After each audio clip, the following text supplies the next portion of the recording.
नमस्कार students, I am वर्षा गुप्ता। आज हम पढ़ने जा रहे हैं समसीमांत उपयोगिता नियम दो वस्तुओं के संदर्भ में। कल हमने पढ़ा था इस नियम को एक वस्तु के संदर्भ में और आज हम पढ़ने जा रहे हैं इस नियम को दो वस्तुओं के संदर्भ में। ओके, इस नियम में उपभोक्ता अपनी सीमित आय से अधिकतम उपयोगिता प्राप्त करना चाहता है। समसीमांत उपयोगिता नियम क्या है कि इस नियम में उपभोक्ता अपनी सीमित आय जितनी भी इनकम है उससे वो मैक्सिमम सेटिस्फेक्शन लेना चाहता है। इसके लिए वो अपनी आय को इस प्रकार खर्च करता है कि उसकी संतुष्टि अधिकतम हो। मान लीजिए हम यहाँ पर ये बात मानते चल रहे हैं कि उपभोक्ता दो वस्तुओं का प्रयोग कर रहा है। दोनों वस्तुओं का प्रयोग करते समय वो ये चाहता है कि दोनों ही वस्तुओं से उसकी संतुष्टि अधिकतम हो। तो ये कैसे उसकी संतुष्टि अधिकतम हो सकती है, इसके लिए हमारे पास दो शर्तें हैं। दो वस्तुएं माना कि हमारे पास है एक्स और वाई। दोनों वस्तुओं की पहली शर्त हमारे पास क्या है कि दोनों वस्तुओं की सीमांत उपयोगिता व उनकी कीमतों का अनुपात बराबर होना चाहिए। अगर इसको हम फॉर्मूले के रूप में लिखें, दैट मीन्स कि MUX upon PX is equals to MUY upon PY।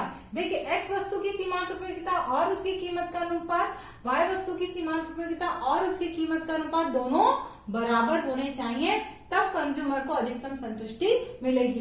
दूसरी कंडीशन क्या है, दोनों वस्तुओं पर व्यय उसकी आय के बराबर होना चाहिए। कि अब कैसे पता लगेगा, तो हमने क्या करा, पहली वस्तु का व्यय निकाल लिया। पहली वस्तु के व्यय का फॉर्मूला क्या हो गया, QX इंटू PX, मतलब कि Q वस्तु की मात्रा और उसकी कीमत, Y वस्तु की मात्रा और उसकी कीमत, इन दोनों को जब हम जोड़ देंगे तो हमारे पास कुल इनकम कंज्यूमर की आ जाएगी। इस तरफ जो आ रहा है हमारा ये हिस्सा है कुल किया गया व्यय और यह है कंज्यूमर की इनकम। ये दोनों यानी X वस्तु पर कुल व्यय, Y वस्तु पर किया गया कुल व्यय, वो उसकी आय के बराबर होना चाहिए। ओके, तो एक एग्जांपल हम लेते हैं। माना कि एक उपभोक्ता की आय है 60 रुपए और X वस्तु की कीमत है 10 रुपए, Y वस्तु की कीमत है 5 रुपए। X वस्तु की कीमत को हम डिनोट कर रहे हैं PX से, Y वस्तु की कीमत को डिनोट किया जा रहा है PY से। हम मान लेते हैं थोड़ी देर के लिए एग्जाम्पल को और अच्छा बनाने के लिए कि ये है X वस्तु हमारे पास है मैगी और Y वस्तु के रूप में हमारे पास है बिस्किट। ओके, तो एक टेबल हमारे पास है तालिका, इसके अंदर X और Y दोनों ही वस्तुओं की सीमांत उपयोगिता तालिकाएं हमें दे रखी हैं। पहली वस्तु है मैगी, जिस पर उपभोक्ता यदि 1 से लेकर के 6 तक उसकी इकाइयां प्रयोग में लेता है तो ये उसकी सीमांत उपयोगिता है जो लगातार गिरती चली जा रही है। पहली इकाई मैगी से उसको मिल रही है 100 की उपयोगिता, दूसरी इकाई पर 90, तीसरी पर 80, इस तरह से आगे। दूसरा है हमारा ये बिस्किट की सीमांत उपयोगिता दे रखी है और ये भी जैसे जैसे इसकी अधिक इकाइयां उपभोक्ता प्रयोग में लेता है बिस्किट की सीमांत उपयोगिता भी घटती जा रही है। तो यहाँ पर हमारा एक फॉर्मूला, एक जो लॉ है कि हमने पढ़ा था सीमांत उपयोगिता हमेशा कैसी होती है, घटती हुई होती है, वो भी यहाँ पर फॉलो हो रहा है। अब फर्स्ट कंडीशन है हमारी, पहली शर्त है कि marginal utility X upon PX is equals to marginal utility Y upon PY। तो ये दोनों इक्वल होनी चाहिए। ये कैसे इक्वल होनी चाहिए, इसके लिए हमने यहाँ पर इसके एक टेबल बना ली है। देखिए ये टेबल है, इस टेबल में MUX अपॉन PX जैसे हमने निकाला, कैसे निकालेंगे, MUX को हमने किससे डिवाइड करेंगे, PX हमारे पास है 10 और इससे जब हम 10 से इसको डिवाइड करेंगे 100 divided by 10 10, 90 divided by 10 9, 80 divided by 10 80। इस तरह से ये हमारे पास क्या आ जाएगा, MUX अपॉन PX आ जाएगा। ये MUX अपॉन PX क्या है, ये 1 रुपए की उपयोगिता है। किस वस्तु के लिए, X वस्तु के लिए।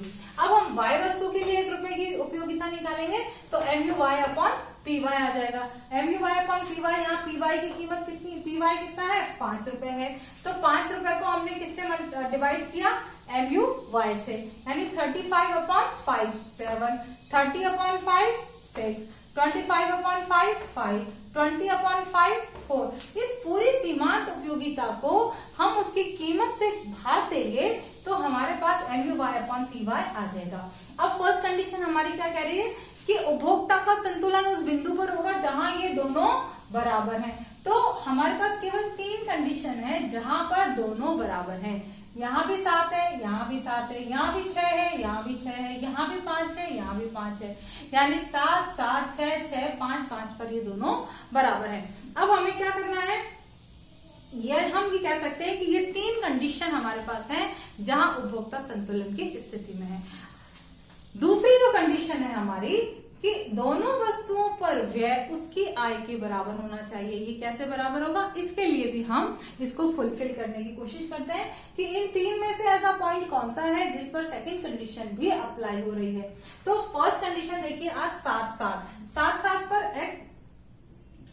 एक्स की उपभोक्ता कितनी इकाई प्रयोग में ले रहा है, 7 पर ले रहा है। एक्स वस्तु की 4 इकाई काम में ले रहा है, तो एक्स की ले रहा है 4, और वाई वस्तु की कितनी इकाइयां ले रहा है, वो 1 इकाई काम में ले रहा है। तो हमारी पहली कंडीशन क्या थी, QX का मतलब 4 इंटू Q इंटू PX मतलब एक्स वस्तु की कीमत कितनी थी 10, प्लस वाई वस्तु की मात्रा कितनी है 1, वाई वस्तु की कीमत कितनी है 5।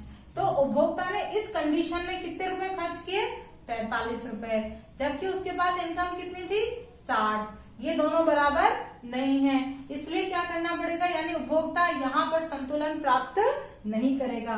दूसरी कंडीशन देखें 6 पर, जहां पर उपभोक्ता एक्स वस्तु की कितनी इकाई काम में ले रहा है 5 इकाई, एक्स बराबर 5, वाई वस्तु की कितनी इकाई काम में ले रहा है 2, तो वाई बराबर 2। तो इसका हमारा कुल खर्च कितना आ गया 5 इंटू 10, यानी 50 रुपीज उसने किस पर खर्च किए, एक्स वस्तु पर।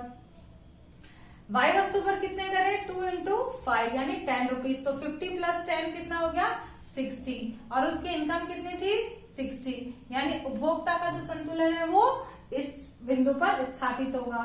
तीसरी कंडीशन भी देख लेते हैं हम। तीसरी कंडीशन क्या कह रही है, यहाँ पर एक्स वस्तु की कितनी इकाई काम में ले रहा है 6, वाई वस्तु की कितनी इकाई काम में ले रहा है ये 3, ठीक है। तो कुल खर्च एक्स वस्तु पर कितना हो गया 6 इंटू 10, यानी 60 रुपए वो एक्स वस्तु पर खर्च कर रहा है।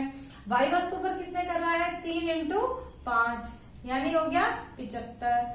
तो ये एक्स वस्तु उसकी इनकम कितनी थी 60 रुपए, खर्च कितने हो रहे हैं 75 रुपए। उपभोक्ता का संतुलन हो सकता है क्या, बिल्कुल नहीं हो सकता। तो सेकंड कंडीशन जो है हमारी x बराबर 5 और y बराबर 2, इस पर उपभोक्ता का संतुलन स्थापित होगा।